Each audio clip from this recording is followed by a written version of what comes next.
Valley National Landscape Joint Advisory Committee meeting today. We've got quite a big agenda, so we'll get through it in good course. So I would like to say hello to everybody here, but also to those that are coming in online. So for the first time, we're actually using a hybrid facility in order to boost the numbers, those that are interested but can't travel do well to come in online. So hopefully we use that Teams facility in further meetings as well.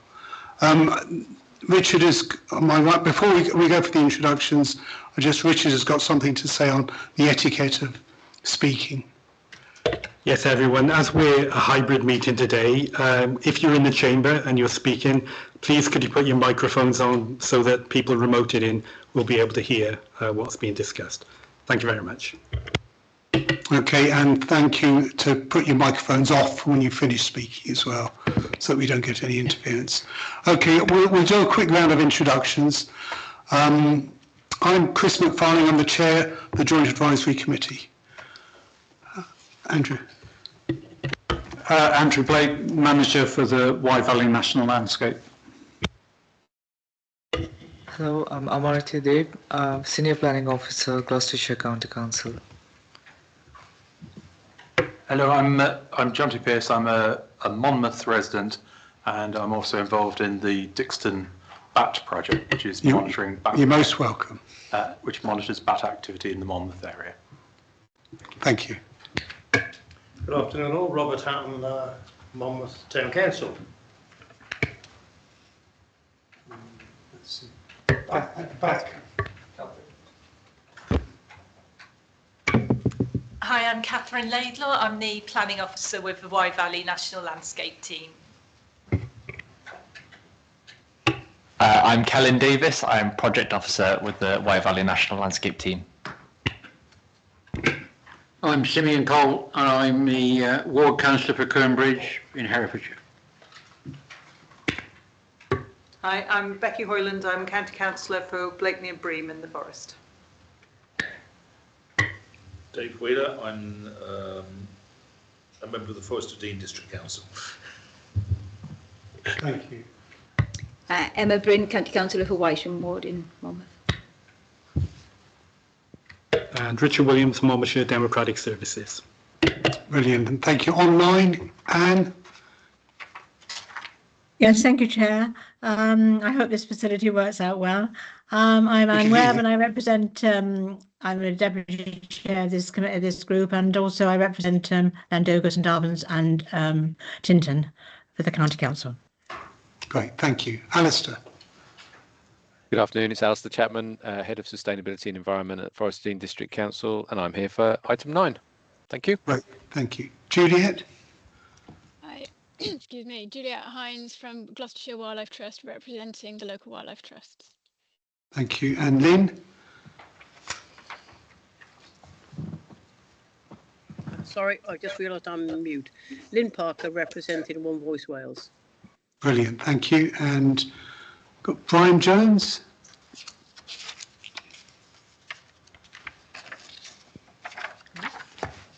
Must be on mute.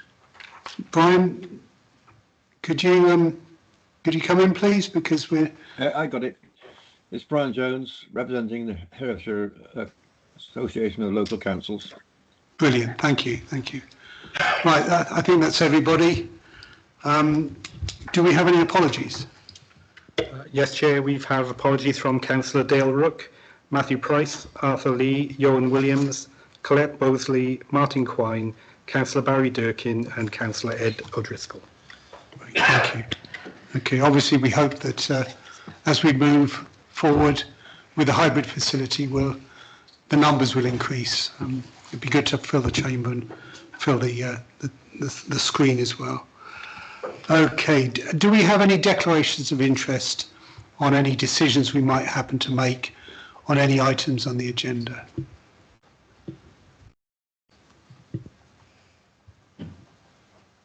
No? Okay, that's great, thank you. And I'll start just to remind you of a change in the agenda. We will be bringing up the biosphere item 9, bringing it forward to deal with early on because Alistair's limited on time.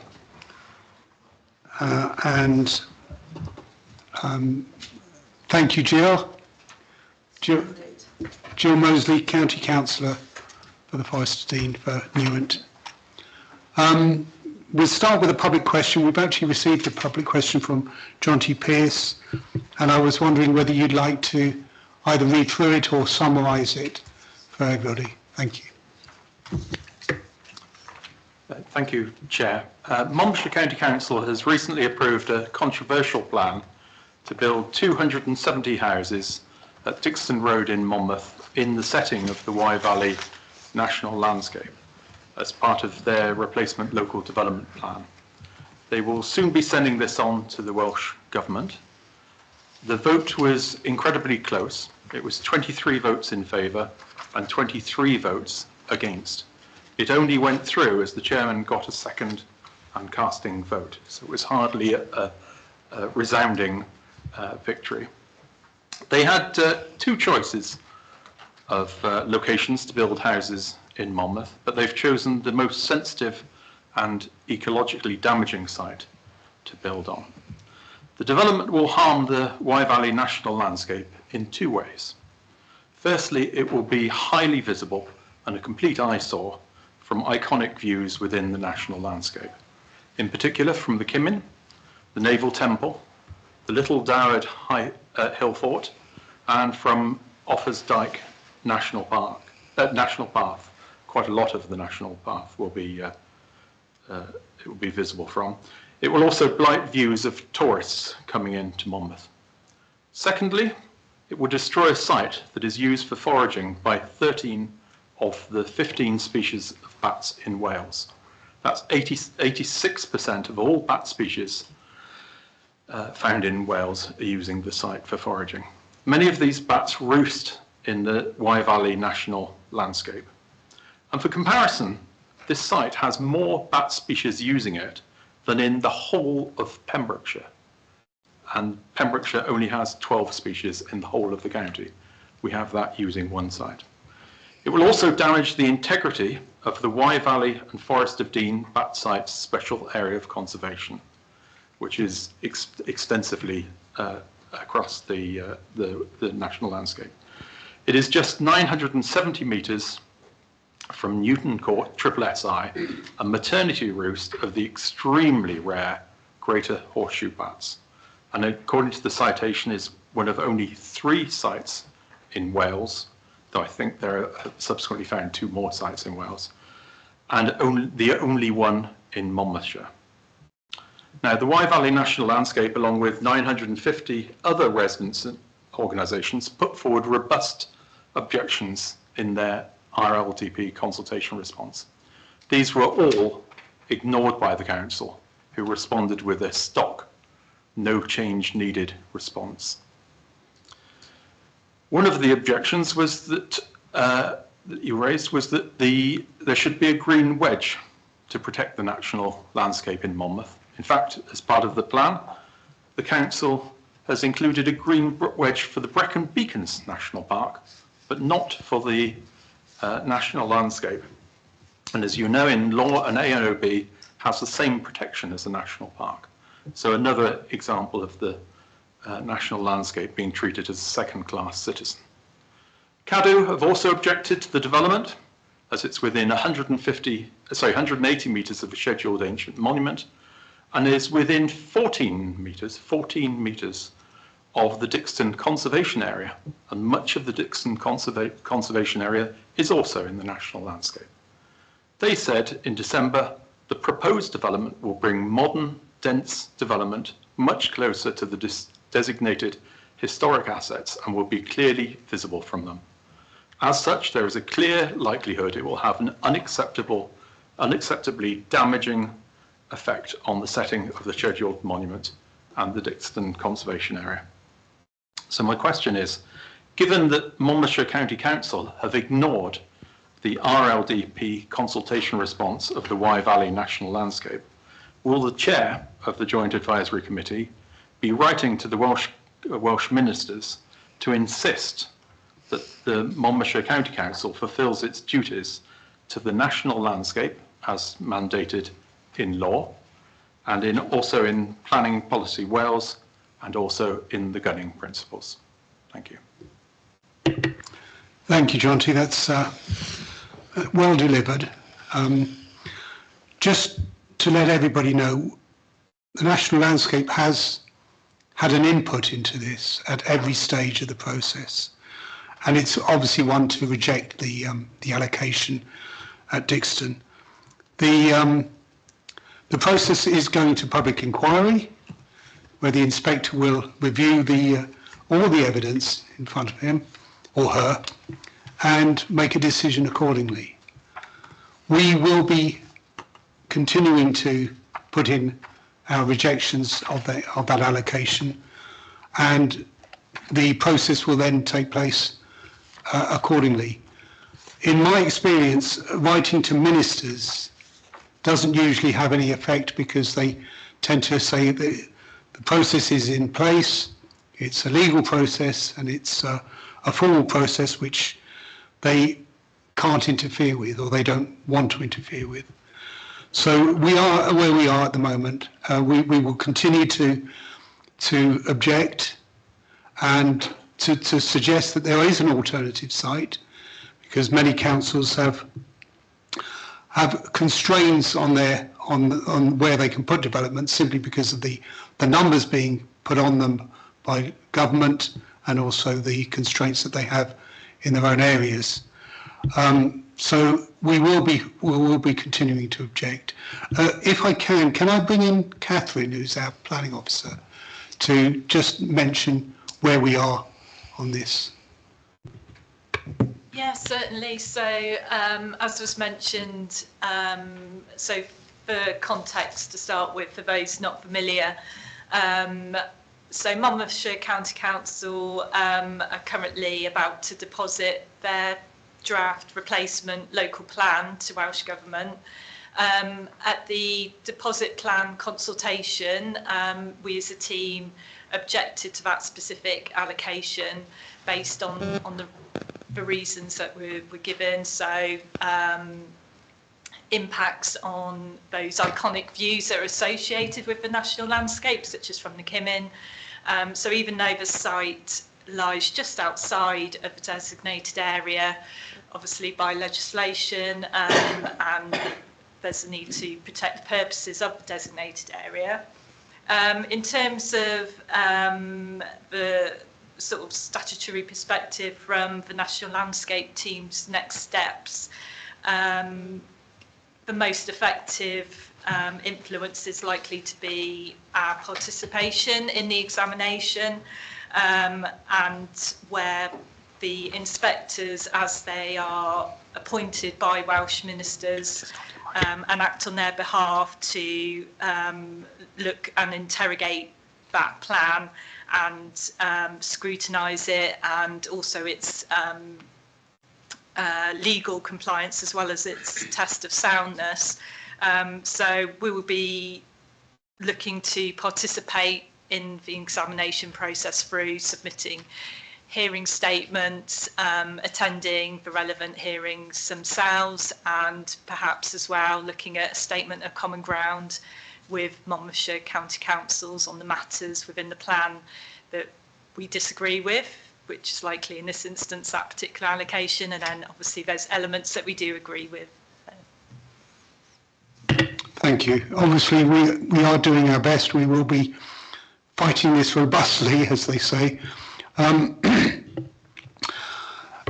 It is unfortunate that the council has, just by one casting vote, decided to ignore the submissions on the protection of wildlife, particularly the bats there.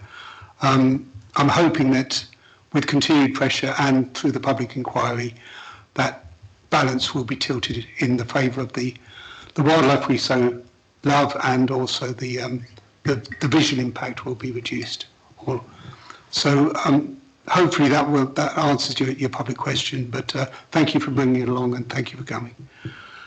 Okay, what I'd like to do now is just to confirm the minutes of the previous meeting, 7th July 2025.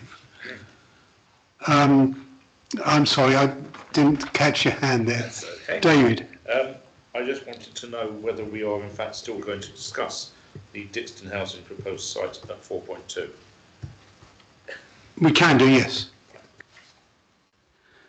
To confirm the minutes of the previous meeting of 7th July, does anybody have, those that have read it, does anybody have any comments to make on that, or whether it's an accurate reflection of what was said and done and decided upon? This is just to confirm the minutes. It's not matters arising yet. Okay, so in that case, I'm happy to sign those off as a true record. Regarding matters arising, does anybody have any matters arising from those minutes which are not covered in the agenda later on? No? Okay, that's, yes, David. Yeah, on page 3, on the second bullet point, it starts on the collapse of the footpath on the Wysham side of the Wye Valley Walk, and the last sentence is, concern was also raised about the roadside section of the Wye Valley Walk between Redbrook and Monmouth. Has there been any progress from Monmouthshire County Council to provide a proper footpath for that section of the Wye Valley Walk? Right, Andrew. I'm not aware that there is at the moment. Emma's also shaking her head, so I presume that's correct. We're currently looking at the other section of the Wye Valley Walk just below there by the monitoring station on the riverbank. But that roadside section at the moment, yes, I'm not aware of any progress on that. Have you had any conversations with anybody within Monmouthshire County? Are communication lines open between the AONB and anyone within? We have open lines and regular discussions over a number of issues, and that's one of them certainly. But yes, like I said, I'm not aware of any current plans on that, but we can bring it to their attention again when we next meet, which will be... I'm just trying to think if it's not so I'm not a lone voice is all, because I thought it's nice to know that they've been attacked from all sides, so something eventually gets done. Thanks. I don't think we can, Emma and I can emphasise enough just how dangerous it is for walkers on that point. You get a group of walkers there and a fast car who doesn't know the road, having just going in the Monmouth direction, having just negotiated the chicane that is the exit from Redbrook, they're then suddenly faced with a group of walkers who are basically in the middle of the road because there is nowhere to walk. And this is an official footpath. No, it's not. It's the Wye Valley Walk.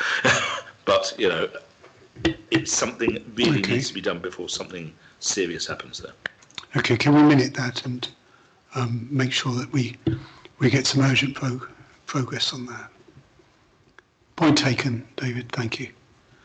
Okay, I've got a question about the progress with the audit of the repair and replace of the overlooking the Wye infrastructure. Has that moved on since the last time? No, that hasn't at the moment. It's still on our to-do list. We do also actually still hold a small budget for that, but it's a case of finding the time to do it rather than the money. We're able to carry that money forward, so we will continue to have that budget available. We're just trying to find the officer time to do that. Okay. Do you have any idea when that officer time might be available? It's not going to be in this financial year, but okay, maybe next financial year. In the meanwhile, presumably there is some monitoring of the overlooking the Wye infrastructure. We started to make sure it's not dangerous or it's... Yeah, it's there are some sections such as well, actually part of the Wye Valley Walk through Piercefield, which definitely we are looking at because there was a landslip by the Alcove viewpoint earlier in the year. That's been dealt with currently, so that's probably the main focus of our attention, working with Gwent Wildlife Trust and the landowner. But we started an audit of all the sites. Most of them are the interpretation boards that were put up, and we're aware some of them are almost illegible because they're almost 15 years old now. And the aspiration is to replace those where necessary, and some of them may need redesigning as well. So it's yeah, there's a fairly sizable piece of work to do in visiting them all, looking at them all, working out what to do, and then tendering to get them repaired and replaced, and then, like I said, hopefully we've got enough money still in the repairs and maintenance budget to see that through. Great. Okay, thank you for that. Anybody else? Excuse me, any other comments on the minutes? Matters arising. Okay, that's fine, I'll tick those off. What I'd like to do, because of the time, is to bring forward item 9, which is the Forest of Dean Biosphere, and then we'll rejoin at 4.2, the Dixton Housing Proposed Site Response. Okay, so if you're aware of that, the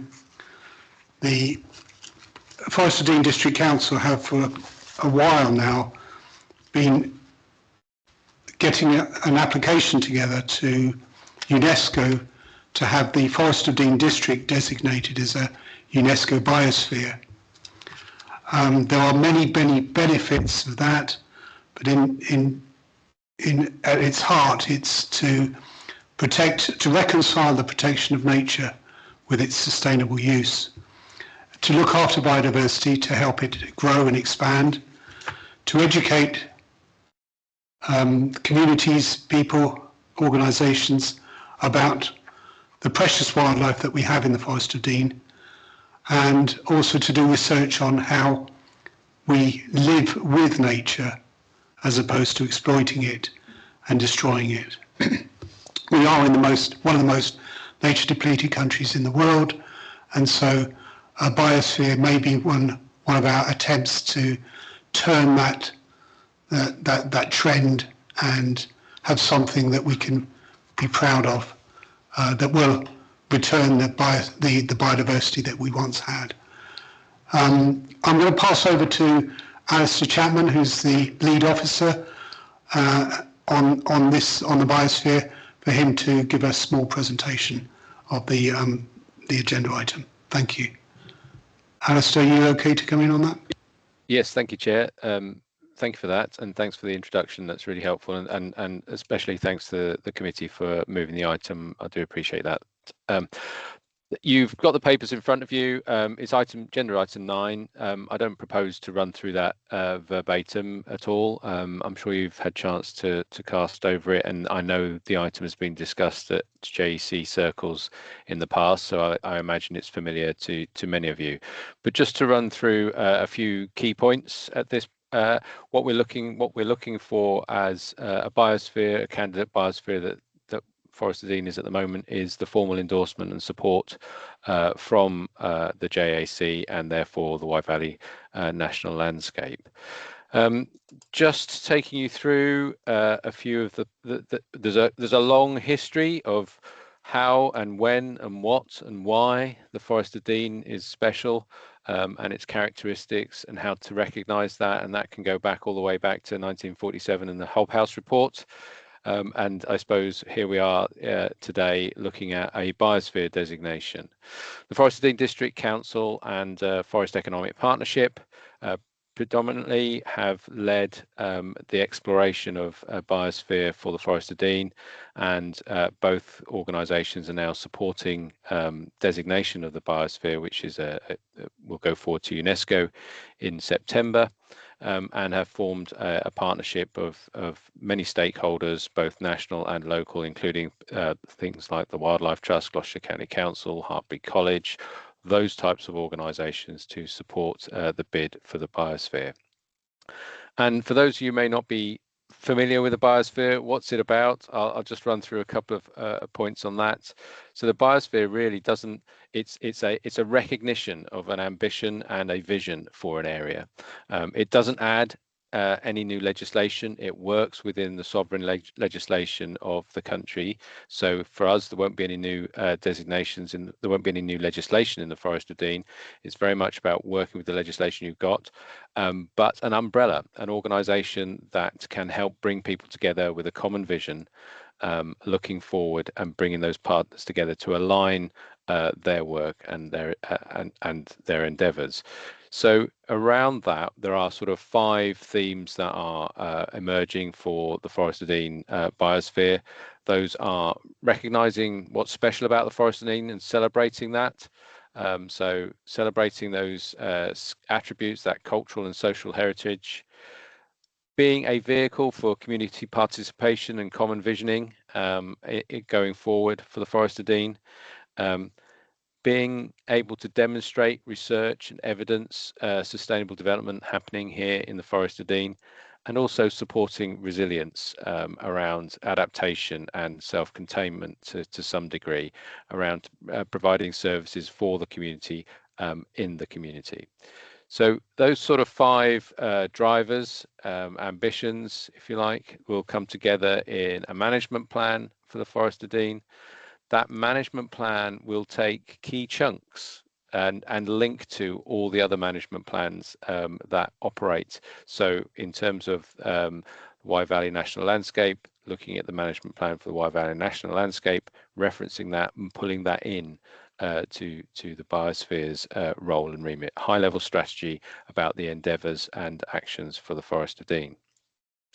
And then in terms of where we are, we will be making an application, as I say, in September, next September. That means that our application has to be ready more or less this April, which is a very short timescale, because then it goes through a sort of internal UK system before heading off to UNESCO. We are fortunate in the sense that we are what's known as a candidate biosphere site, so we're supported by the UK Man and Biosphere Committee. We have our critical friend, which is the North Devon biosphere, which is also part of the North Devon Coast National Landscape. And I think that re-emphasise one of the key points I need to make is that this isn't replacing national landscapes. This isn't instead of national landscapes. These things work together. So it would be a question of, in terms of the Wye Valley National Landscape, it would be part of the partnership, we hope, and supporting a wider work across the Forest of Dean. Clearly, the national landscape will have a focus on its area and how that fits into the Forest of Dean wider. In terms of a biosphere, it has 3 zones. The first zone is what's called a core zone, and that's the protected zone. So that would be, in terms of the Forest of Dean biosphere, would be things like SSSIs, SACs, those that already have that high level of statutory protection. You then get a zone which is around buffers, or care zone as we call it, and that's an area which we would designate. Within that area, you're looking to support, making sure you support those core areas, but also enabling people to access and enjoy and promote the wider biosphere. So that, for example, in the Forest of Dean, could well be things like the statutory forest, and there wouldn't be any change to that, but we'd identify that as a care zone. And then outside of that is all the other area, the third zone, which for the Forest of Dean application would be the Forest of Dean administrative area, and that would encompass what we would say would be the sustainable development or transition zone, where we support development and we support the principles of sustainable development and research and all those things that sit within under the biosphere umbrella. I'll just quickly formally wrap up, but I'm happy to answer any questions, Chair, although Chair, you obviously know quite a bit already. So we're looking for the JAC to support the application formally and send a letter of support that we can include in the application to UNESCO. And we'd be really pleased if the JAC could find the time for either an officer or a member of the JAC to be the key liaison, the link, making sure that we can keep the JAC updated of what we're doing in terms of biosphere. So I'd be really grateful if there was a nomination for that. So I'll stop there, Chair, but I'm happy to take any questions. Okay, thank you, Alistair. That's a really good summary of what we're proposing. Does anybody have any comments or questions on the potential partnership with the biosphere? Emma. I was just going to ask what the overlap was between the biosphere and what percentage of the Wye Valley National Landscape would be within the biosphere? The area of the national landscape that would be in the biosphere would be the area of the national landscape that's in the Forest of Dean district at the moment. Yeah, do you know what percentage that is of it? I don't, but it's 18%. 18%, I'm told. But basically, the objectives and vision of the national landscape and the biosphere align so well that it'll be a partnership, to be proud of, really. So, without any further ado, Jill and then Dave. Flags. Jill. Thank you. I've got a couple of points that are sort of still forming in my mind. Looking at the map on page 38, I'm presuming that I can't read it, even though I've tried to magnify it with my phone. The legend. I presume that the core areas are the red on the map, and then the buffers and the sustainable development is the green. So, looking at the map and thinking ahead to the potential local government reorganisation, how secure do you feel in making the boundary the current Forest of Dean district in respect of what reorganisation may happen? This is a very neutral question, really, and it may not be one for now, but I just thought I really ought to raise it at the moment, because looking at the map clearly, and we all know that most of the core areas and the buffer areas are actually basically below the A40, with a small amount north of that, which is actually the part of the part I represent, so hence my interest. My other comment really was that to do with the administration at the County Council. I'm very pleased that the County Council has readily and warmly embraced the idea of the biosphere and endorsed the application to be so. Any thoughts basically on the distribution, if you like, and potential threat possibly to the, or shall I say, validity of the boundaries as the district? Okay, thank you for that. Alistair, do you want to have a go on that one, or? Yeah, sure. I think it's a very relevant point. Of course, I think when we started on biosphere, LGR wasn't on the horizon at that point, and it clearly is now. But what that's done is that's added impetus, I suppose, and speed to the application, in the sense that the group behind the application really feel that they don't want to get slowed up, if I can put it like that, in the LGR process, and therefore the focus is to get the application through before LGR takes effect. So the biosphere would live no matter what the formation of councils thereafter would be. The biosphere would be in its own right a designation, and it could cross boundaries of administration. And I suppose why is there a difference between the north and the south? Members of the Forest of Dean District Council were very keen that the designation took was on the whole of the district, and that made a sense in terms of the geography and as part of the sort of the democracy around that. Obviously, that's going to change now potentially through that process. The map that you see there is the first draft. It is changed slightly. It is changing as we get new data in, and we're analysing that data. But predominantly, there's one or two smaller areas in the north of the district that are core areas. But I think it's that overall wanting to promote sustainable development across the whole of the Forest of Dean as an entity, as a district, that is, that I think has driven the map as it is today. It could, I suppose you could draw a line at the A40. I don't think that was something that when the council voted on it, they were particularly keen to support. They were keen to support the whole of the district. So that's what we're taking forward at the moment. Thank you. David, and then Andrew. It is in fact a question that is rather similar to Jill's.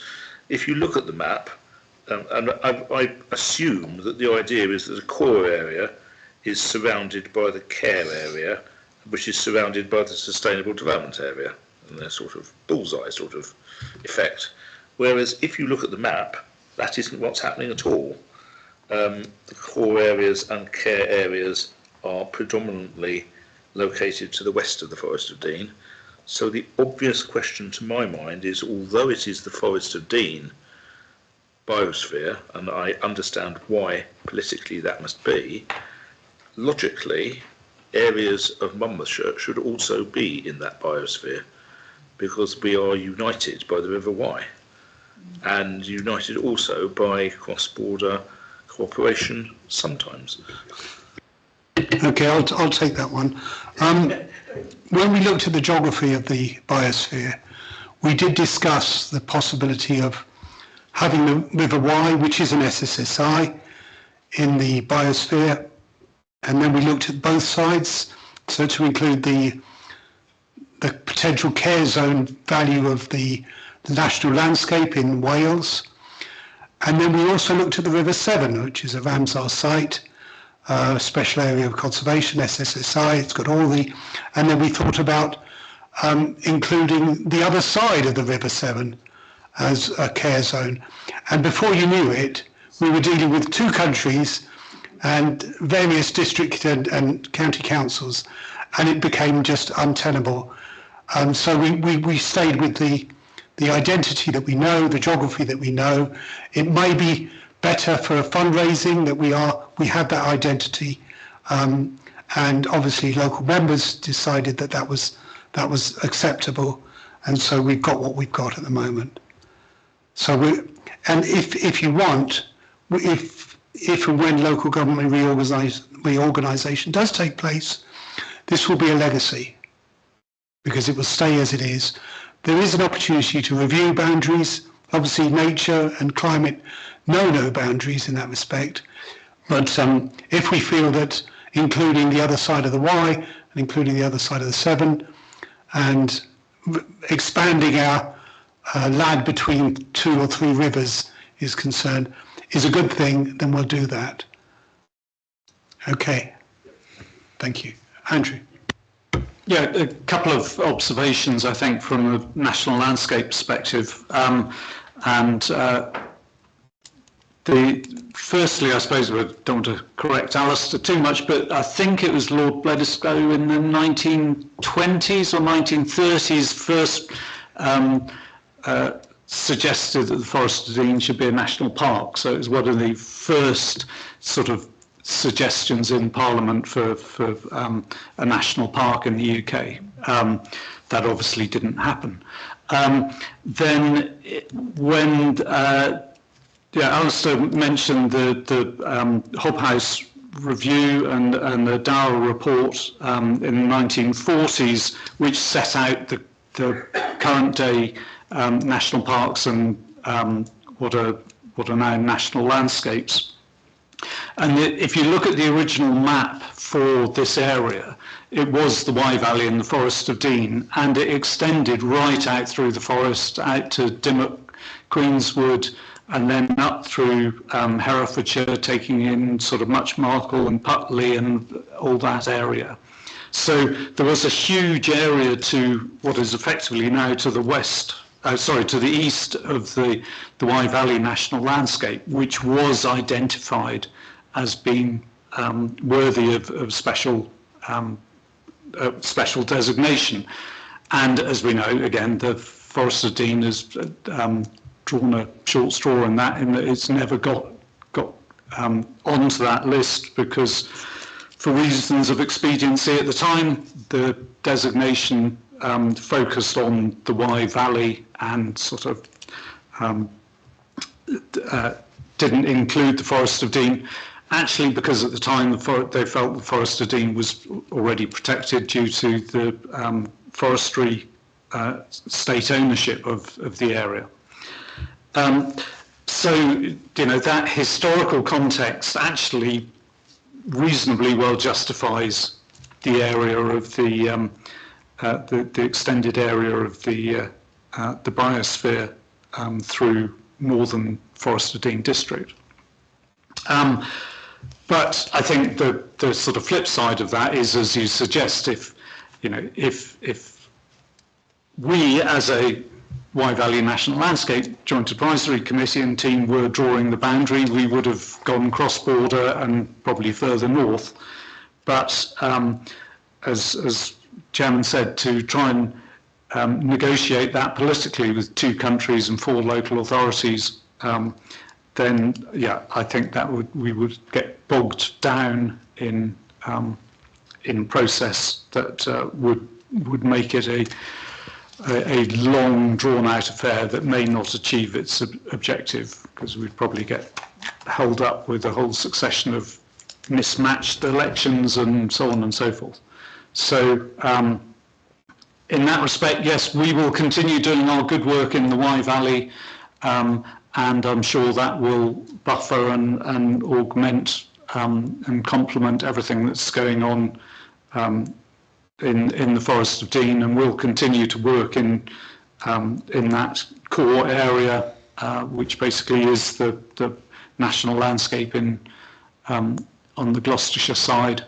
Yeah, if the biosphere designation is successful, then we will work closely with that going forward. Thank you. Thank you, Andrew. Do we have any other comments?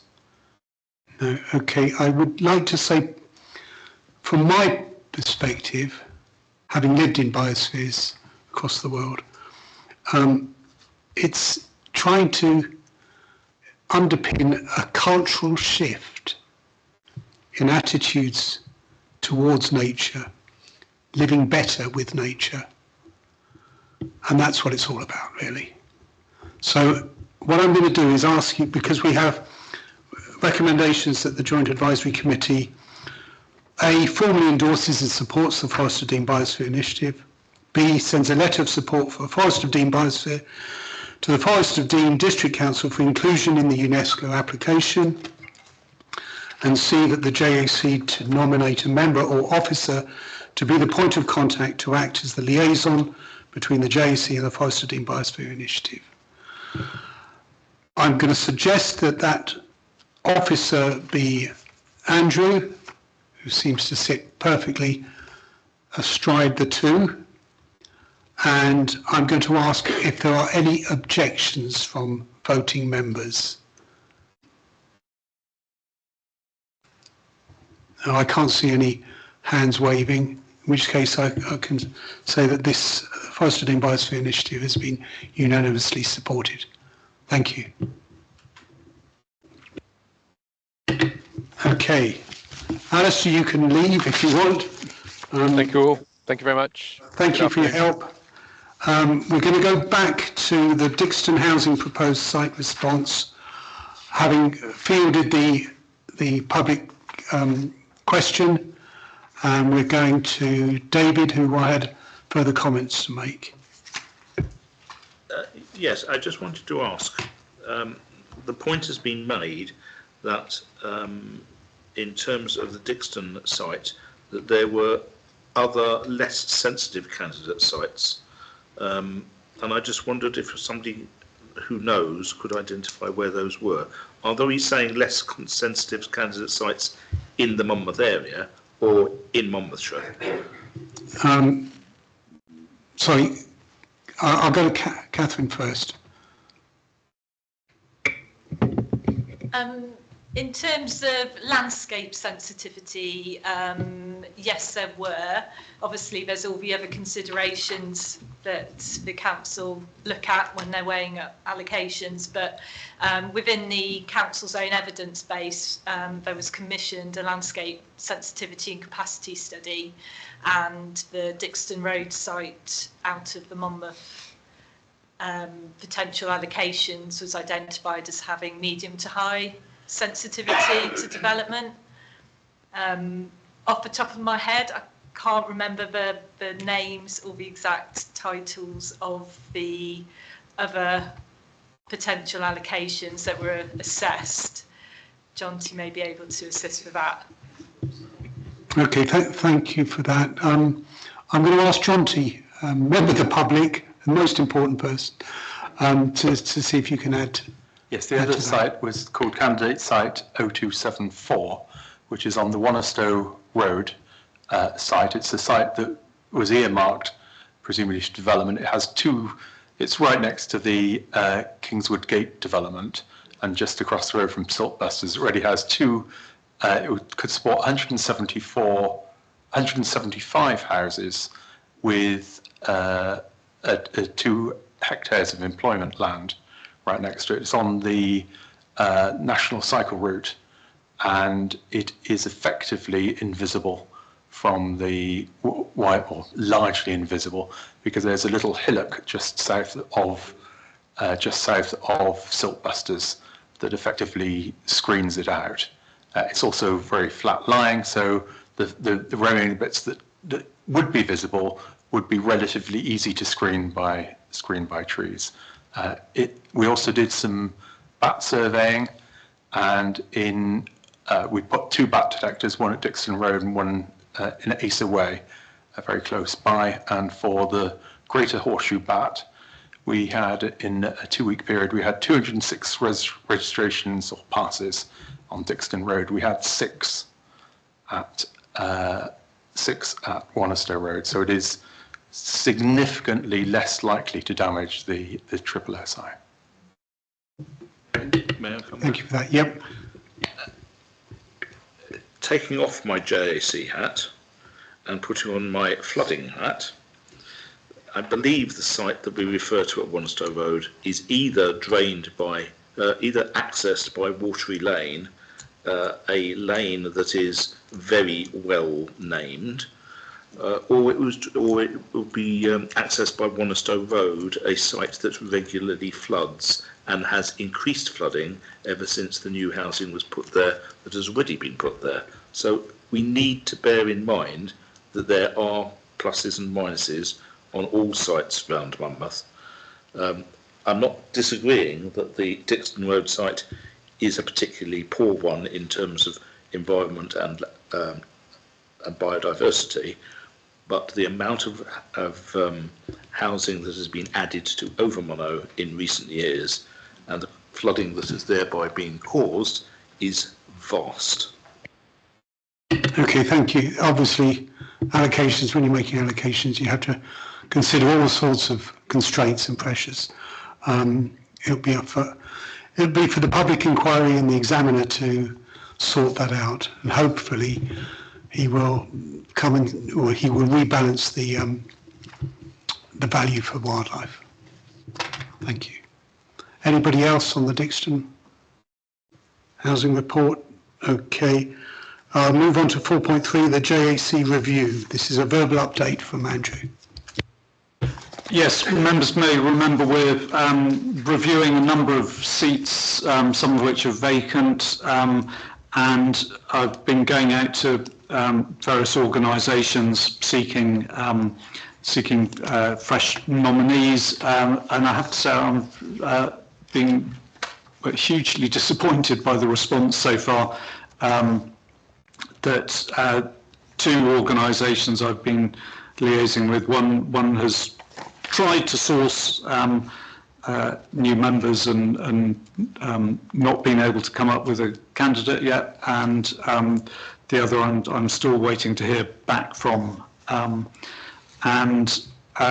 I'd hoped that those were the easy ones, and that we'd then go to sort of broader approach to various other organisations. So yeah, there's work still to be done to try and expand and bolster the membership of the Joint Advisory Committee, but I was hoping it was going to be slightly easier work than it's turning out to be. But I think any of us involved in committees on all walks of life know how difficult it is to get people to come forward for these sort of voluntary, unremunerated posts or positions. So we will keep working and hope we'll get some new people onto the committee, but it won't be till the next meeting now in March. Okay, thank you, Andrew. Yeah, I think most of us recognise the situation where it's familiar faces and succession strategies don't work. But if any of you, as well as Andrew trying to contact the various organisations that should be represented on here, if any of you have any contacts that you think might fit the bill, there is a list of the posts and the representations on this agenda pack. But if you do have anyone in mind, then please let us know. Okay, thank you for that. Moving on to my agenda is numbered differently from the agenda pack, but there we go. Management plan review, item 5. Yeah, so we're progressing with the review of the management plan. We have had a little bit of slippage in the timetable, but we're definitely moving forward and looking to get a version out to public consultation probably early in the new year. In the report on page 14, in the middle there, we've got the proposed new vision for the management plan, well, for the area, to new 20-year vision to include in the next 5-year management plan. And for comparison, on the next page, page 15, we've got the previous 20-year vision. So you can see we've tried to simplify that down, but I don't think we're losing too much of the meaning or direction of it. So would really welcome any thoughts or comments on that vision, and we'll then be building the consultation document around that, and yes, like I said, getting that out fairly shortly after Christmas. Thank you. Okay, thank you for that. If just to draw your attention to it, it's page 14. It's the 20-year vision for the Wye Valley National Landscape, which presumably would take us 20 years into the future, which would be 2045. Whether we'll be here or not is another question, but look at that vision and see if there's any gaps that you think should be filled or there's duplication. If you do look at the old one, as Andrew said, the old one in 2009, was it? Yep. 2009, it's actually of its time, and it just reminds us that the world has moved on so far, so fast in the last few years. Anyway, do have a look at that and give it some consideration if you have time. Thank you. Now move on to the management plan review timetable. I presume yeah. Yeah, so the timetable is attached as well on page 17, and yes, you can see the sort of the slippage in programme, but we've got the revised dates moving forward on page 18. So the next critical thing is to get the strategic environmental assessment report done, and then, but that's dependent on the draft management plan being finished and ready to go out to consultation, and then we can do the SCA on that draft plan. But there was still enough room within the original programme that we should still be able to deliver the management plan by this time next year. So at this meeting next year, hopefully we will be endorsing adopting the finalised finished plan. Great, that's good. What I've asked Andrew to do is to also outline and list the key gunning principles for public consultation, because the gunning principles are not often or not as used as much as they should do, and it devalues consultation processes wherever they take place. The gunning principles, the four key ones, are that the consultation must be undertaken when the decision is still at a formative stage, which applies here, that sufficient reasons and information must be given for the proposal so that people are informed and they can make an informed response, that adequate time must be given for consideration and response, which is happening here, and that the product of consultation must be conscientiously taken into account so that you do actually listen to what people are saying. And those gunning principles do apply to the consultation we're making on the management plan, and I've just suggested to Andrew, just so that we can promote this as good public consultation, that we list that on the agenda papers for next time. Okay, anybody else, any comments on that? The timetable is tight. It's going to be it's going to take work to get it done in time, but I'm hopeful that we can do that. Moving on to Chairman, sorry, David. On item 21, it says JAC seminar during 10-week consultation. What does that mean? Are you going to be inviting us to a seminar? Yes, so we usually have a winter seminar, and so with this slight slippage in the programme, it means that JAC seminar would fall within the public consultation period, and therefore,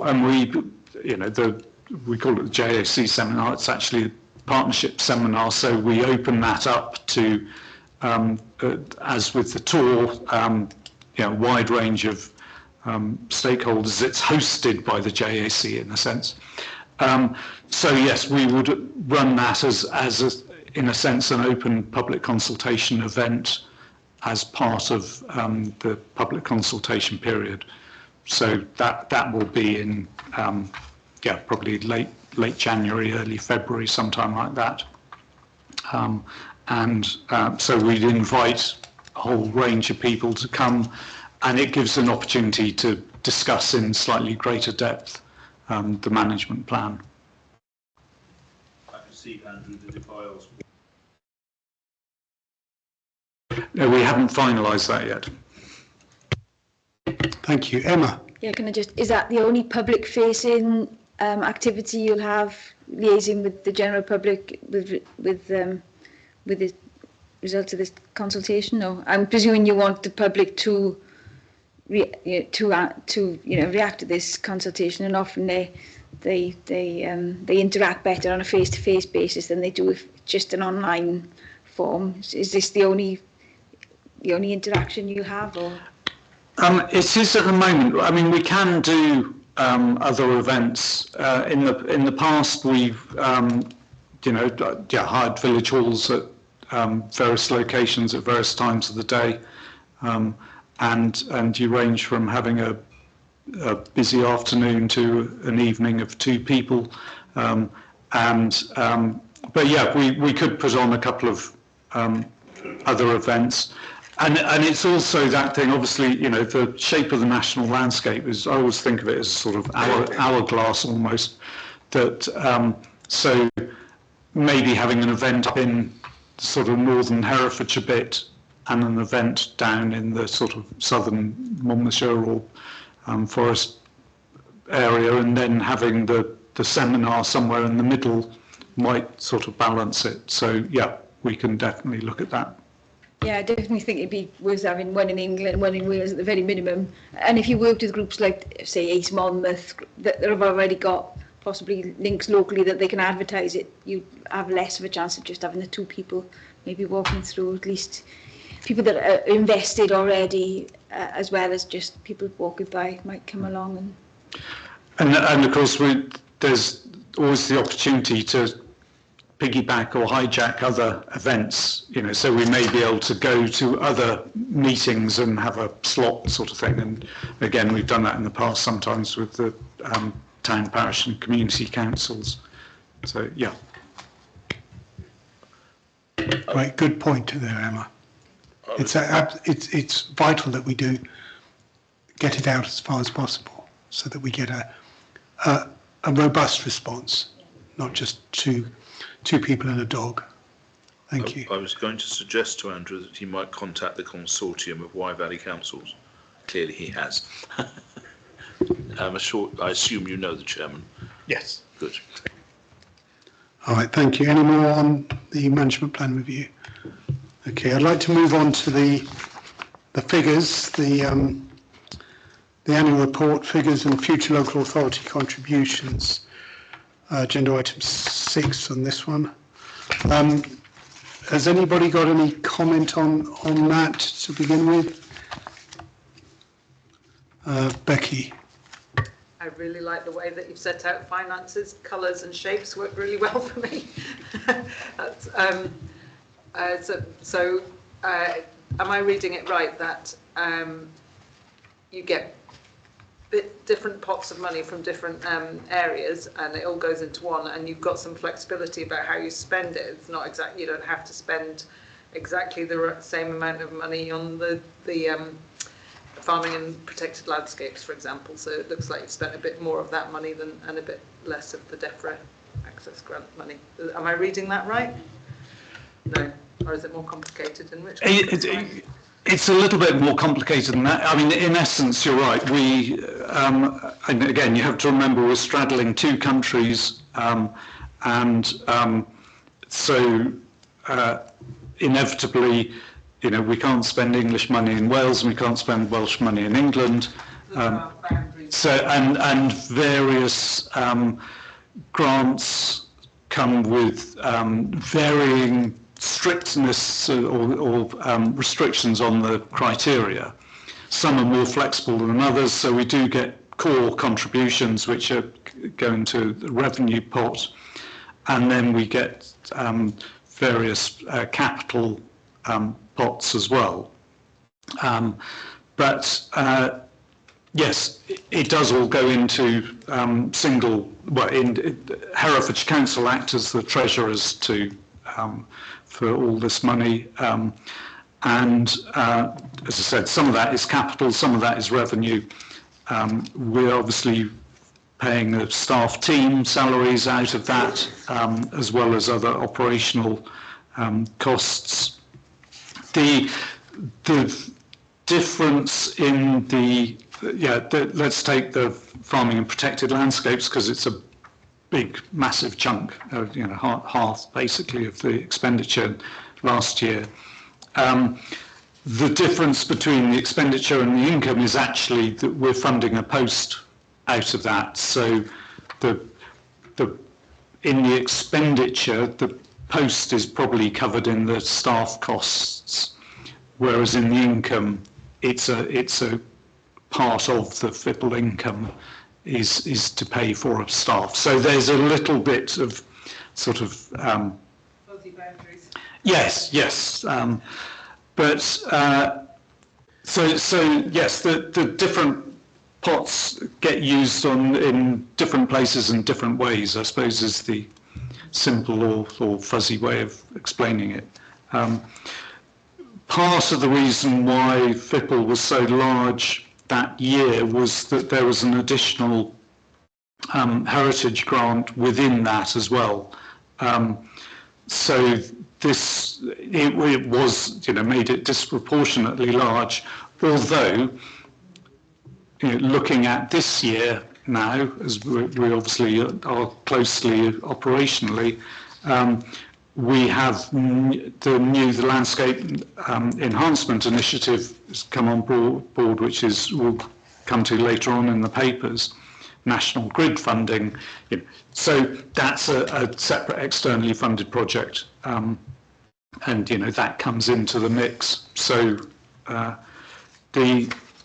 and you can see in the actual figures, the turnover went from 1.1 million up to nearly 1.6 from the previous year. We will be up around 1.7 million turnover this year. So it's a sizable amount. There's a lot of juggling, and I have to say, administratively it gets quite confusing. These are all separate pots. They've all got separate claim timetables. They've all got separate criteria. So it's quite a feast to manage it all. A significant amount of staff time to organise it, I imagine. Yes, yeah, it does. I'd like to say it's not the most efficient way to run an area, but it's how it is. So we make the best of it that we can. And of course, with that, there are certain part of those core contributions are the local authority contributions, which we're also looking in this paper to programme forward, and we've working on a renewed memorandum of understanding between the local authorities, which would embed those figures, and those are certainly the DEFRA and Welsh Government sort of core and revenue grants are dependent on that local authority match funding as well. Thank you, Andrew. Emma. Thanks. I noticed lottery funding for 24-25 is on zero. Are you planning to apply for any lottery funding for bridge repairs again? I know you've tried and failed in the past. Is there scope for trying again, particularly in Redbrook, for fixing the bridge there? Yeah, there's nothing immediate, I think, on that front. We're actually supporting Gloucestershire County Council, who have responsibility for both Redbrook and Lidbrook bridges. So some of our access funding, we're supporting Gloucestershire, doing the next sort of preliminary works investigations on those bridges to help them work out what needs to be done next and what the timescales are. So I'm waiting to hear back from them, where that's getting them, because then we will have an idea of what sort of figures are needed to take those forward. But yeah, we're not actively pursuing lottery funding at the moment for those, but certainly working with Gloucestershire County Council and Monmouthshire and Herefordshire respectively for the other halves of those bridges on what the best options are. Is it looking promising then that they'll find the funding to repair the Redbrook Bridge? It's too early to say yet, I think. Everyone knows it needs doing, but of course everyone knows that everyone's extremely short of cash at the moment. So yeah, and it does need several millions. So yeah, I think the aspiration is there, the intention is there, and officers are working on it, but it's slow and tricky to work out A, what needs to be done, and B, what the timescales and where the funding is going to come from. Yeah, obviously, we just it's has an impact when bits of the Wye Valley Walk slip into the river. if we lost that bridge, it would be just catastrophic, really, wouldn't it? So yeah, I'm glad somebody's at least trying. But yeah, I'd like to see funding come from somewhere. Yeah, we are busily looking for that magical Monmouthshire money tree. It's there around somewhere, but as soon as we find it, we'll get that bridge restored. Andrew. I might just add, meanwhile, the Foy Bridge in Herefordshire, if anyone knows that, one of the little suspension footbridges is closed currently, because that's, that's fallen into, well, the decking's failed on that, the wooden decking. So, you know, we're almost going backwards at the moment. The more bridges are, you know, closing than we're keeping open at the moment. Okay, I would like to just remind people that the Wye Works Bridge has been repaired, refurnished, and it's operational. And also Brockway Bridge, which has just finished a couple of weeks ago, with repairs that should last at least 30 years. Seeing the work on the Wye Wood Bridge and the revital, you know, what's gone on with the works for the cycle route down to Chepstow. I mean, that's what you want to see really in Redbrook, isn't it? How it's brought the place alive. Sure. And brought vitality and tourism and all sorts, you know, to kind of like the same for Redbrook, really. Yeah, okay, thank you for that. What I would like to point out is that... I have to comment that Redbrook is entirely vital, but we do want to keep the boat in open. Yeah. Okay, there might be a conflict of interest there? No, I don't. Okay. What I would like to say and just draw attention to is that the core funding from the local authorities has not risen in many years, and it's a 0% flat rate is proposed for the next 3 years. This means that Forest of Dean District Council will continue to pay £5,826 to this vital core funding. What I'm going to do is suggest that for once I'll write a letter to the authorities to see if they can put in a 5 or 10% increase into that core funding. And remember that core funding leverages in 32 times its income.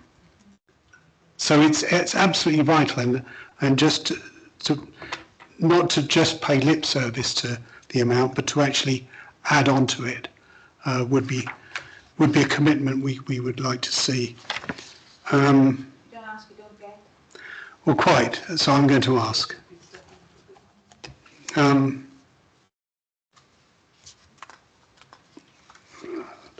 Yeah, there we go. Right. Anybody else on that? We'll move on to the NLHF, National Lottery, Heritage Fund, Landscape Connections, Expression of Interest. Andrew, do you have any, just summarise, please? Yes, so this is the lottery funding we are going for at the moment. The Landscapes Connections programme from the National Lottery Heritage Fund is available, open for national parks and national landscapes to bid for. It is a competitive process. The National Lottery have said they're looking for about 20 schemes over the next 10 years. And we know lots of other national parks and national landscapes are bidding, but again, if we don't ask, we don't get. So we looked at what the criteria is again, and what the issues and opportunities are in the Wye Valley, and we really focused down probably inevitably on the river and the health of the river and how we can improve that, and came up with this focus on the tributaries and the farming and land use, but also the connection of local people with that land use and that farming.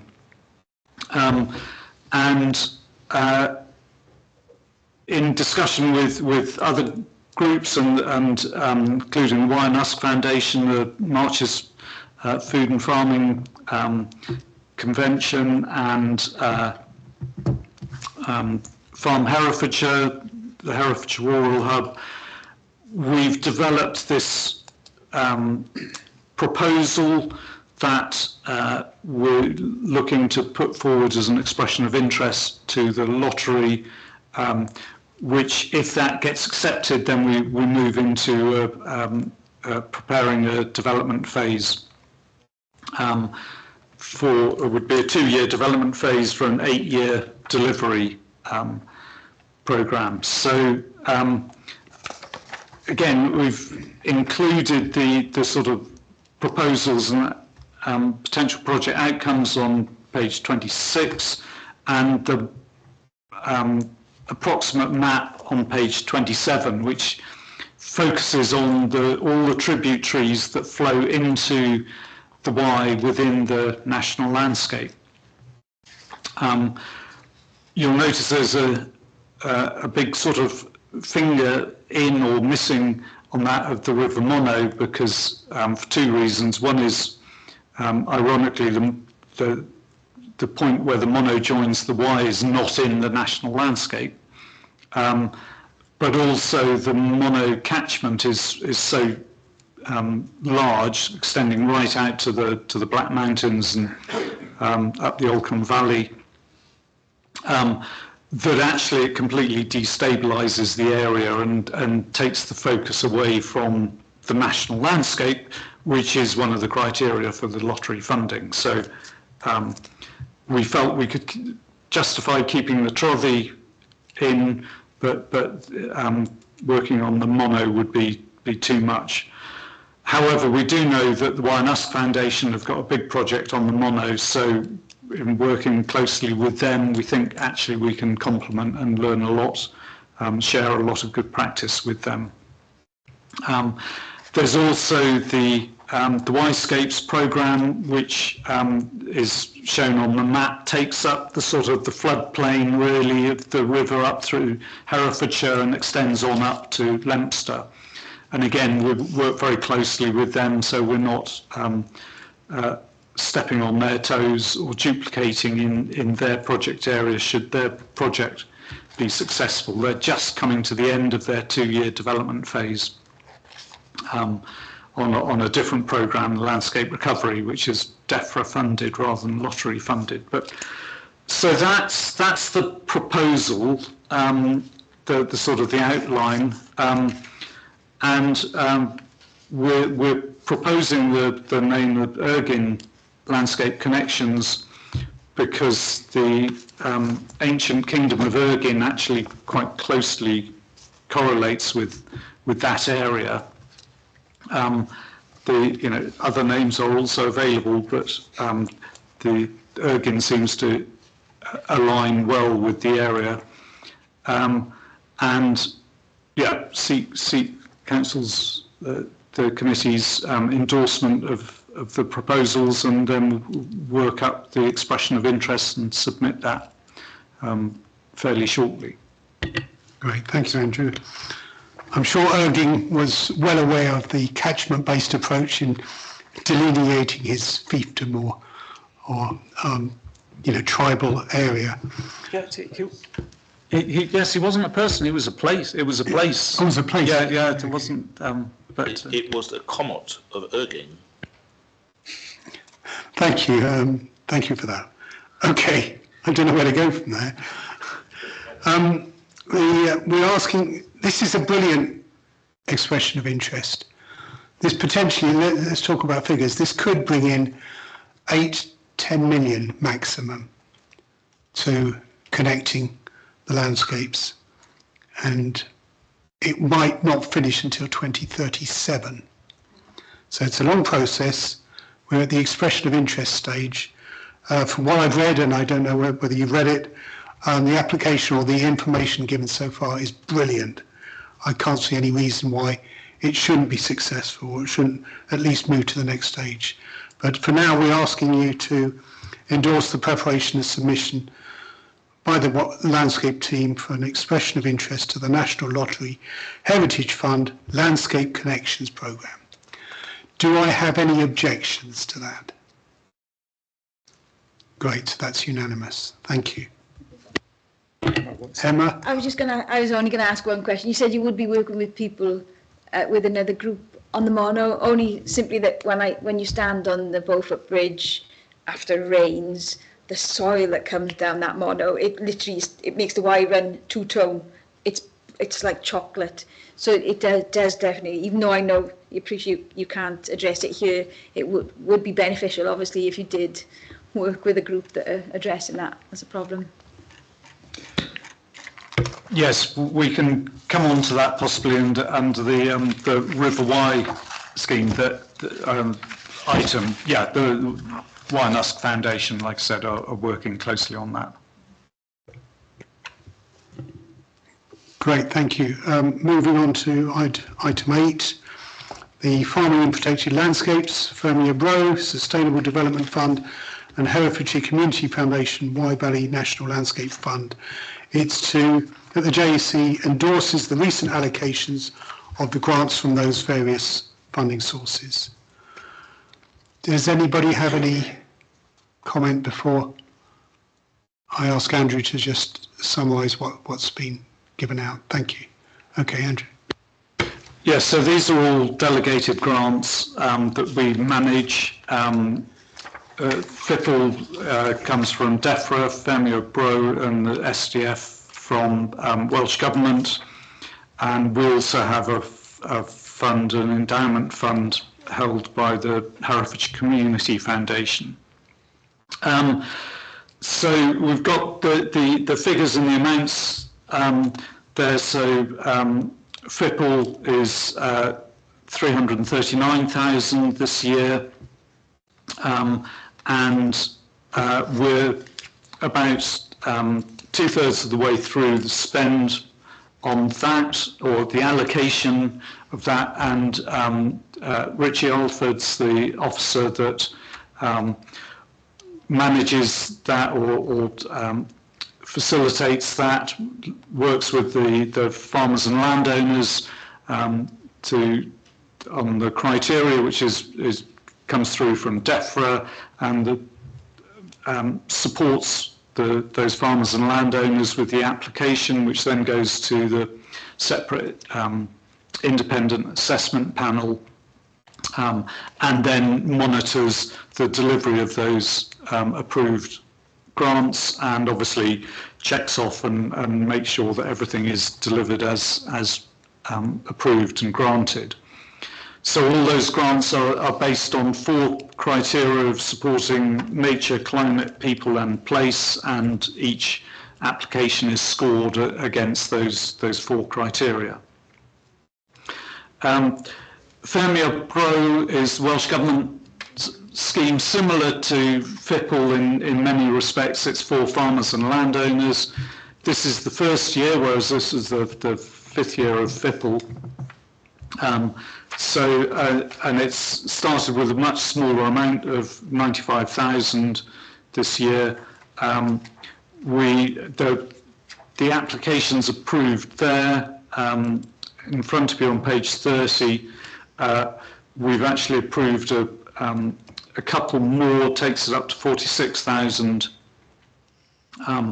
approved, and we've got a Fermier Bro panel meeting on Thursday where we've got another 26 or 27,000 pounds worth of applications.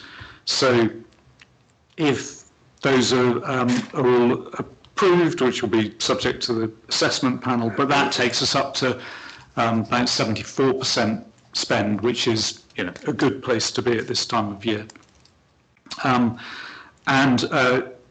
Chris Knight is the officer that administers that grant, and very similar to the FIPL, he's going out, meeting, talking with farmers and landowners, helping them come up with proposals and ideas, filling out the applications, goes to the panel, and then he monitors those through the delivery, and then when they're done, we obviously pay the grant These are all grants paid after the works have been done and signed off. Sustainable Development Fund, also 95,000 from Welsh Government, is again for the Welsh side, but is much more flexible for communities as well as individuals and organisations. A focus on climate and nature, or about 60% of the grant has to be allocated towards climate and nature, but there is the flexibility there for other things. And at the moment, we've got further grants coming through, but yeah, we're about 30% remaining for the rest of the financial year. So you've got in front of you the grants that have been approved since the last JAC in July, and as I said, we're well on the way to allocating all those grants, but they're still open. So if you know anyone who might be interested, please do get in touch with us, yeah, we might be able to help and advise. And of course, even if we can't offer you a grant on this, there are other pots that we may be able to support people with, or signpost with advice and or signposting to other grant funds that are available. The Herefordshire Community Foundation fund is currently closed because we're just letting that consolidate a bit, because there's not there's only enough in there at the moment for 1 or 2 grants, so we're trying to build that. So that's a separate process at the moment. Thank you, Chair. Thank you, Andrew. If you look at pages 30 and 31, you'll see a list of the grants that have been given out. You've got the applicant, the project and the grant, and whether it's been approved. Well, what I'm asking Andrew to do is to give more of a narrative around those projects, particularly to give some transparency as to where the money is being spent, particularly whether it's value for money and what the outputs are, whether they're successful or whether they've had difficulties. Because at the moment, to me, Banningham Court Farm, for instance, silage pit floor is the project. They've received £11,744. To be honest, I'm sure it's a good project, but I don't have a clue where the money has gone. And just for the public interest, I think it would be good to have some sort of narrative and some sort of list of outputs of what they're hoping to do and whether it's value for money as well.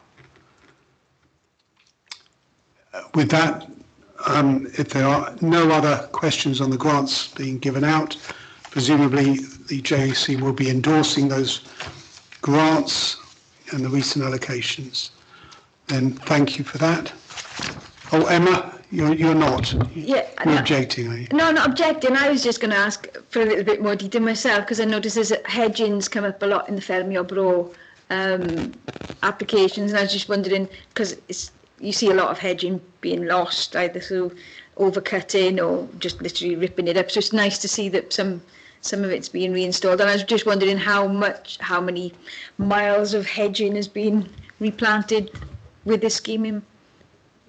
Yeah, absolutely. Andrew. Yeah, I mean, we do have all those figures. I don't know, Nick, whether you've got them at your fingertips, but yeah, so I think it's perfectly justified to ask for more detail, and we can definitely do that going forward. The next meeting will be in March, so it'll be towards, well, approaching the end of the financial year, so we can see whether we provide that figure. There's more details then. Obviously, in the annual report, which should hopefully be with you in the July subsequent meeting, we'd amalgamate a lot of those figures. But yes, I'm sure we can provide more detail and more, as Chris said, more just narrative. A paragraph for the benefits achieved from that funding, i.e. so many miles of hedging. Yeah. That would be something just to know what that is. Yeah, no, certainly we can do that. Thank you. Yeah, absolutely on that. And I sort of think and probably know that the reach of these projects extends far beyond the boundaries, that they are pilot schemes or they're beacon schemes that others learn from or see and adopt themselves as well. So, but I just want it written down so that it's on the record. Right, if there's no more for that, then we've done item 9. Move on to item 10. This is for information. This is the River Wye update. And I've got I attend many meetings on rivers, and I really like the information that we lean on to make our decisions. And this River Wye update is the best update I've seen from any organisation. It does what it says. It gives you an update. It looks at the progress on saving our rivers, particularly the Wye, of course, and it comes up with information which challenges me. And so I would certainly ask you to read it if you're trying to help, as we all are, in returning the Wye to a healthy status. One of the things that I have learned from this one, and I should have known, I probably did know earlier, is that phosphates are not the bad guy. They're not the drivers of toxic pollution, algal pollution.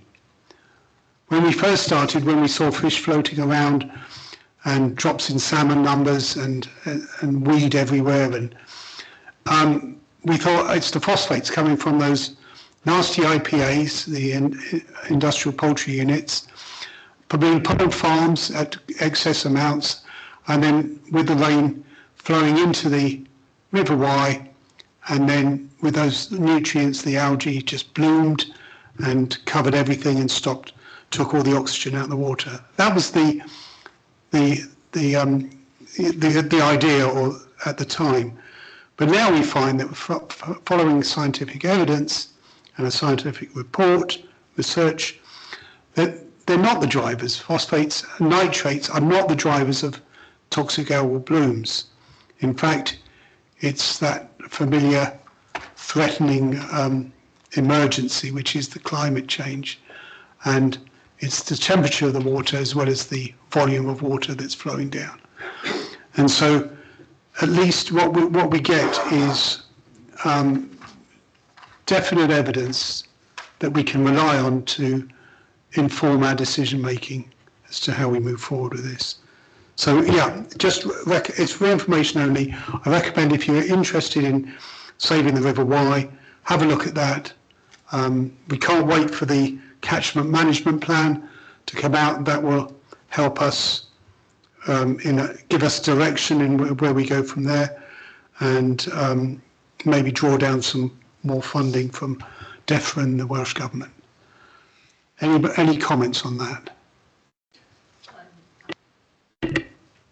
Thank you. I'm glad to see that you've got the legal, the largest legal claim. I presume that's Lee. Is it Lee and Day or something? And are they active and positive partners to be working with? Andrew. I'm not quite sure what I'm allowed to say or ought to say on this, but when in compiling this report, you see there's a huge amount of work going on, and there's a huge amount of collaboration, and there's new research going on, and it feels like the Lee Day case is looking backwards rather than forwards, and it may be that Avara knew they were part of the problem. 2 years ago they said we recognised we were part of the problem. We want to be part of the solution now, which they've been working on hugely. And Welsh Water are also investing huge amounts, 50 million or something in the Wye, upgrading all the sewage treatment plants in their next funding round or management round. So in the past they might have caused problems, and that's what the Leigh case is about, is looking at past pollution. Looking ahead, we've now got evidence to show that, the latest scientific research is showing that, as the chair was saying, phosphates aren't the main problem. There are other impacts of land use and land management and climate and things like that, and that's where the organisations and again, like the Wye and Usk Foundation, that's where they're focusing their energy on. Sadly, Avara have gone to ground in a sense now, so they were active participants in the Wye Catchment Partnership, but they're not now because they're party to a legal case, and Welsh Water, as we know, are not for profit, so any fines made for them will reduce what they've got to invest in the future. So I think it's quite right that there should be legal cases and things, but I don't feel that this takes things forward in a positive way. Doesn't help us move forward. It might help resolve past misdemeanors, but is it not a motivator for companies and organisations to work with you to get it right in the future, so they don't have more claims against them? Potentially, yes. But like I said, we were all acting on the assumption 3 or 5 years ago that phosphates were the problem, and so the active parties invested in the research to check on that, and we found that actually that wasn't the case. And what we need to do is change the land use and the land management. And so to come back to what's going on in the mono, mention the project that the Wye and Usk Foundation are doing, the catchment land and ecosystem approach for resilience. They've looked at, particularly on the Usk, the flood levels in the Usk, and they recognise that the flood peak comes through Brecon, and then it's that same flood peak that hits Crickhowell and Abergavenny, and actually there isn't a huge amount of additional water coming in below Brecon that adds to the flood level. So therefore they can say, okay, now we focus on the area upstream of Brecon and start looking at those subcatchments and working with those landowners. And so you're really targeting where the impact is going. And if they can, so they're now working with insurance companies and Welsh Water, obviously, because they want to extract clean water for drinking, and various other interests up there to invest in the changes in land management that make that land more absorbent to water, so that water soaks in more and doesn't rush off, and create that flood peak at Brecon, which then goes down and hits Crickhowell and Abergavenny and so on.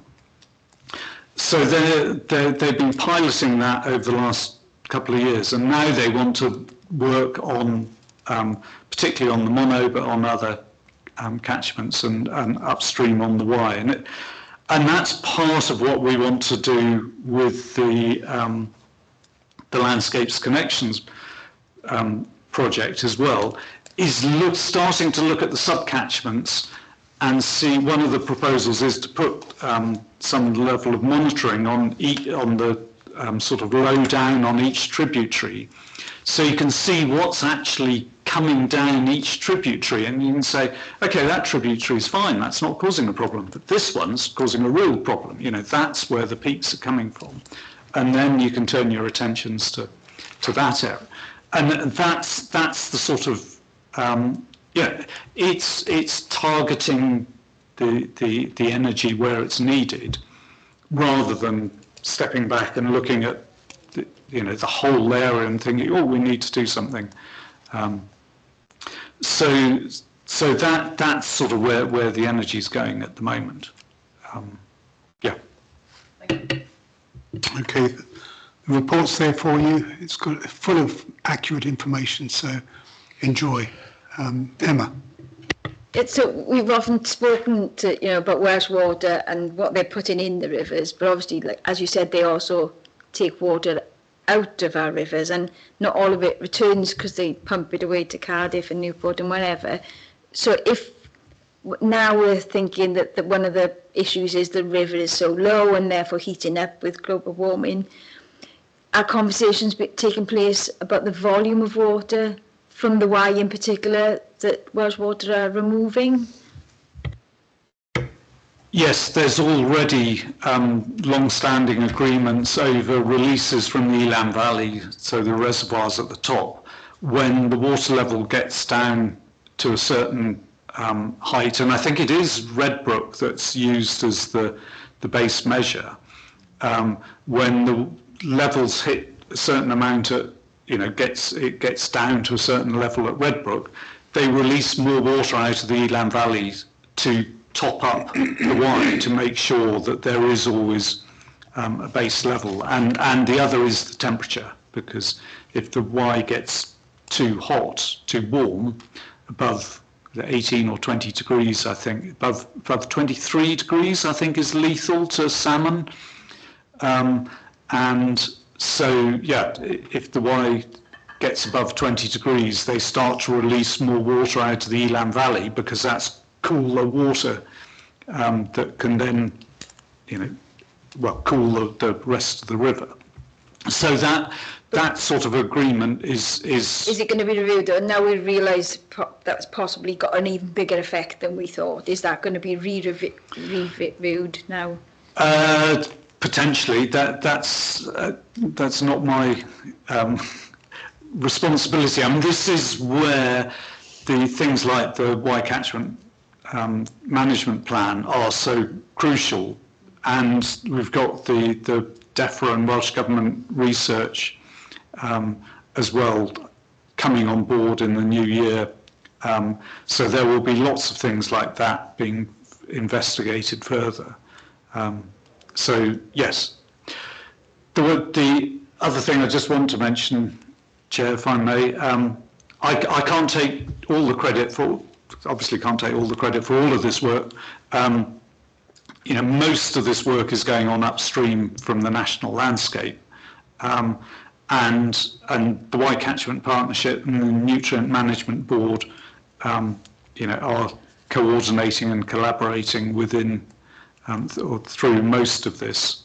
And I'm also really fortunate that both those two committees meet. The Nutrient Management Board met on the Wednesday before I had to submit these papers, and the Catchment Management Partnership met about a fortnight before. So I'm literally gleaning the latest information into, to present in this paper. So yeah, there's a huge amount of work going on across the catchment that we're benefiting from down here at the bottom end of the catchment, basically. Is that okay? Great. I have had conversations with the Environment Agency about the amount of water they abstract during droughts and the amount of water they abstract from the river, Wye, as well as from the aquifer, particularly under the Forest of Dean. And they have said that they have licensing agreements which mean that at certain levels they will stop abstracting from the Wye and move water down from the north to keep the River Wye levels and flow rate as good, as optimal as it should be. But obviously there isn't much information on the state of the aquifer. And if our aquifer follows the fate of other aquifers around the world, in a warming world, then it might be lower than we would wish. But it's all connected with the recharging facility that farms and soils provide. So if those soils can actually absorb the water, the extreme rainfall particularly, then they can recharge the aquifer. But if they can't, because they're not as biodiverse or as optimal as they should be, then of course it gets there's runoff into the river, which causes it to change colour and remove the sediment that we should be looking after. So it's all connected, but they are looking at it.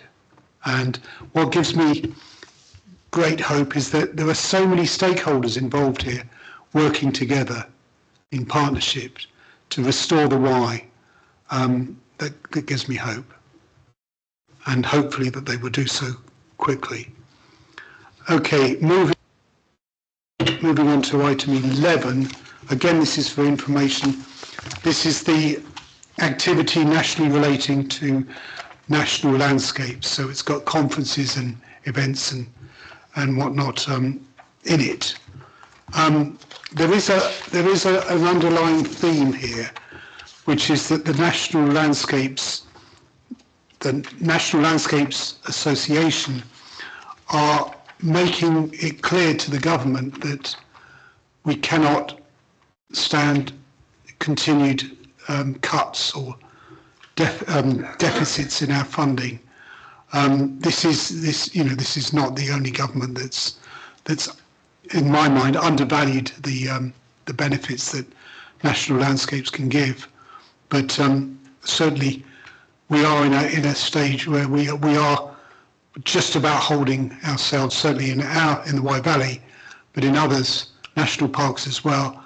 They are losing funds, which means they are losing staff, which spirals in the wrong way.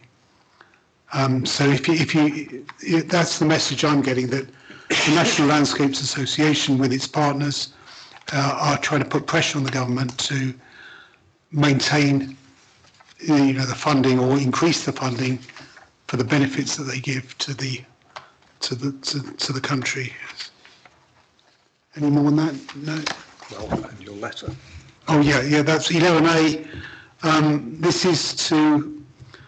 There's a bill passing through government at the moment.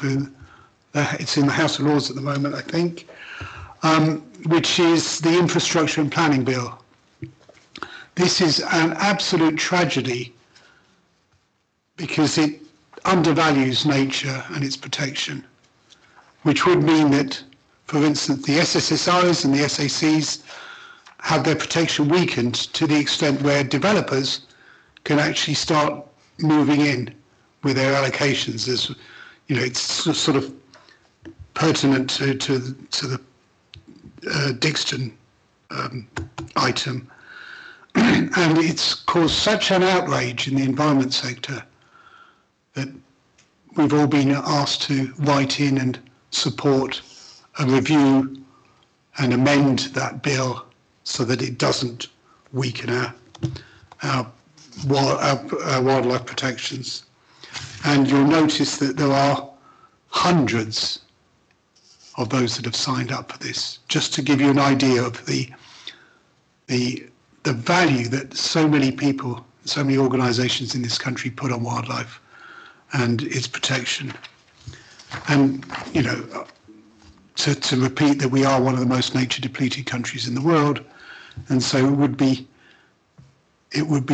amiss or remiss of us not to challenge this bill before it becomes act. They are looking to bring it to the House of Commons for a vote in a couple of weeks' time, I believe. So it's important that we get our objections in there. That said, any more on that one, Andrew? No? Okay. That was for information. And then finally, the partner and National Landscape Team progress reports and updates. Again, those are listed under item 12. Do you have any comments or projects that you want to update us with? A couple of brief highlights, if I may. The mentioned earlier the National Grid Landscape Enhancement Initiative, so that's getting off to a good start now. Lots of works on the ground being carried out. Quite a lot of, again, the work on species-rich flower meadow restoration and new hedgerow planting and putting in leaky dams or natural flood management interventions.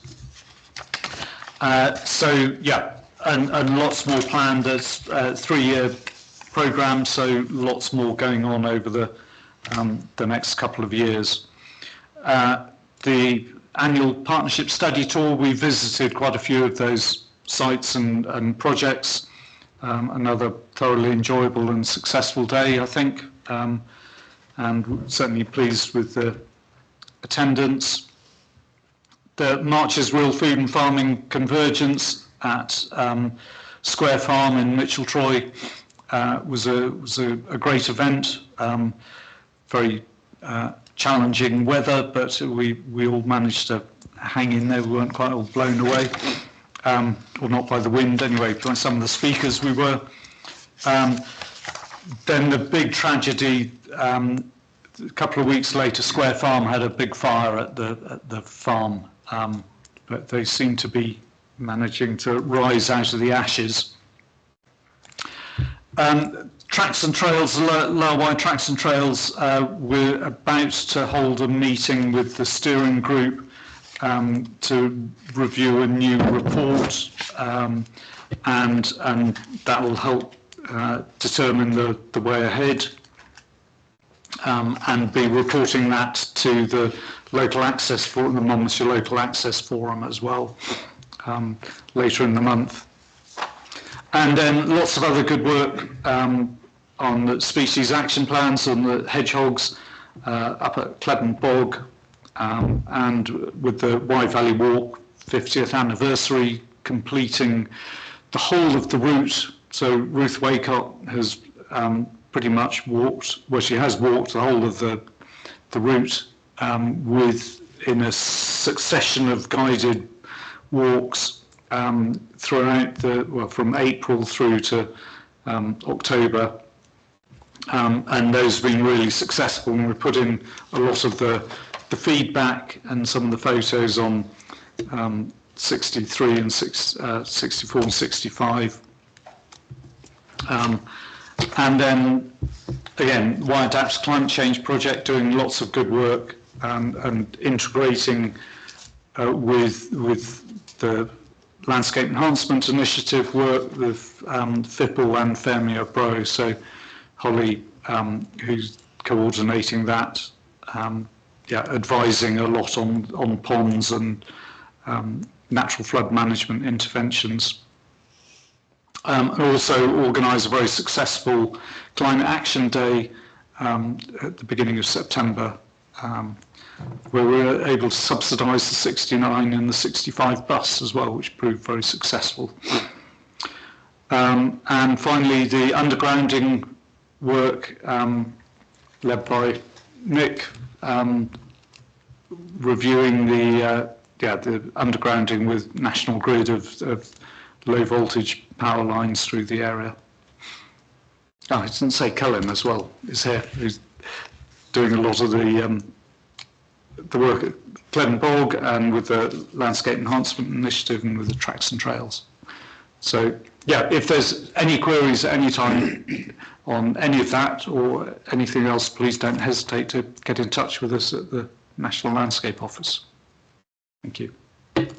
Great, thank you for that. Having looked at the projects, the one that sticks out for me is the March's Real Food and Farming Convergence.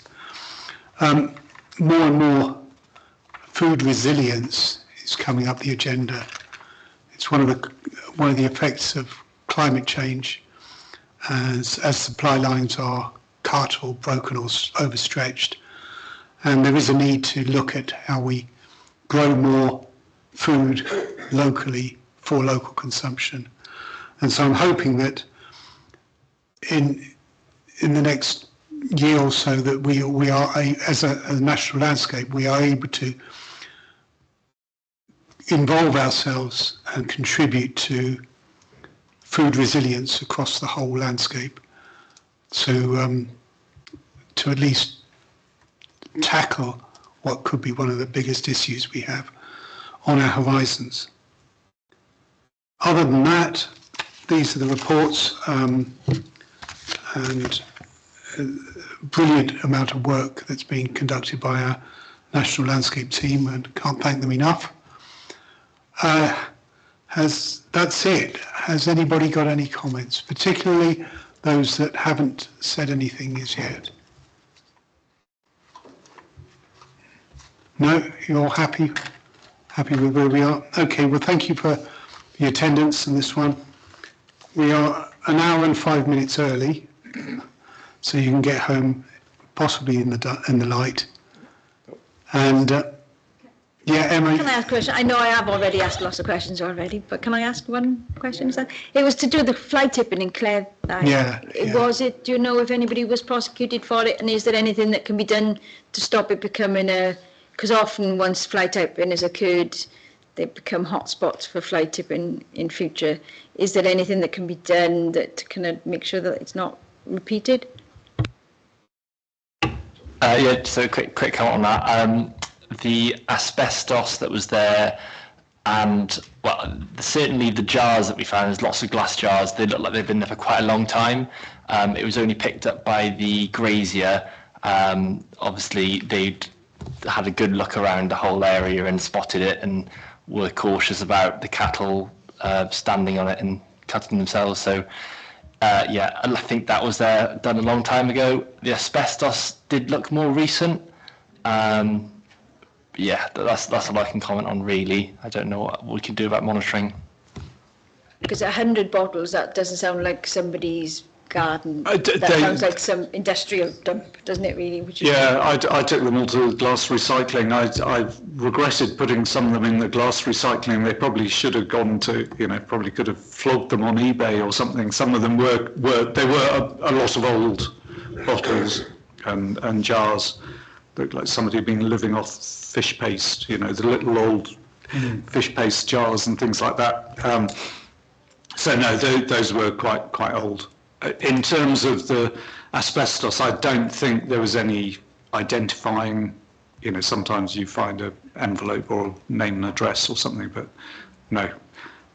But those were the only, well, the asbestos was the only, recent fly tipping we have had there. So, yeah, not aware that it's a recurring problem. Okay, thank you for all of that. Next meeting is on Monday the 2nd of March 2026 at 2 p.m. and the online facility, the hybrid facility, will be available again. Okay, thank you all for your attendance, and safe journey home, unless you're home already.